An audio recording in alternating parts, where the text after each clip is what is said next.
एक बार की बात है। एक छोटे से गांव में रमेश नाम का एक युवक रहता था। वह अपने माता पिता का इकलौता बेटा था। बचपन से ही उसके माता पिता ने उसे बहुत प्यार और दुलार से पाला था। वे हर संभव कोशिश करते थे कि रमेश की हर जरूरत पूरी हो। लेकिन जैसे जैसे रमेश बड़ा हुआ, उसमें माता पिता के प्रति आदर और प्रेम कम होता गया। रमेश अब शहर में नौकरी करता था और बहुत व्यस्त रहने लगा था। उसने माता पिता को गांव में ही छोड़ दिया और सालों तक उनसे मिलने नहीं गया।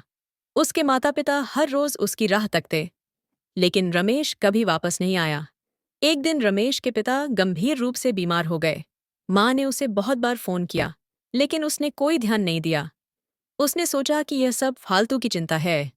लेकिन कुछ दिनों बाद उसे अचानक एक अजीब सपना आया। उसने देखा कि वह एक सुनसान रास्ते पर अकेला चल रहा है और सामने उसकी माँ खड़ी हैं। माँ ने उससे कहा, बेटा, जो समय तुम्हारे हाथ से फिसल रहा है वह लौटकर नहीं आएगा।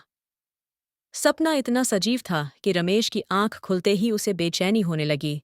उसने तुरंत अपने माता पिता के घर जाने का फैसला किया। जब वह गांव पहुंचा तो देखा कि घर में सन्नाटा छाया हुआ है। अंदर जाकर देखा तो उसके पिता बिस्तर पर लेटे थे और उनकी हालत बहुत नाजुक थी।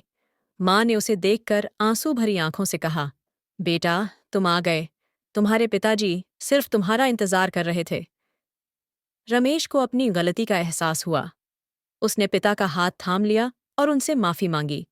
पिता ने उसकी आंखों में देखते हुए कहा, बेटा, हमने तुम्हें हमेशा प्यार किया और तुम्हारी खुशी के लिए सब कुछ किया। लेकिन याद रखना, दुनिया में कोई भी रिश्ता माता पिता के प्यार से बढ़कर नहीं होता। यह कहते ही पिता की आंखें बंद हो गईं और उन्होंने अंतिम सांस ली। रमेश ने पहली बार समझा कि उसने कितना बड़ा नुकसान किया था। सीख: माता पिता का प्यार अनमोल होता है। समय रहते उनकी कदर करें, क्योंकि एक बार समय निकल जाए तो पछतावे के सिवा कुछ नहीं बचता।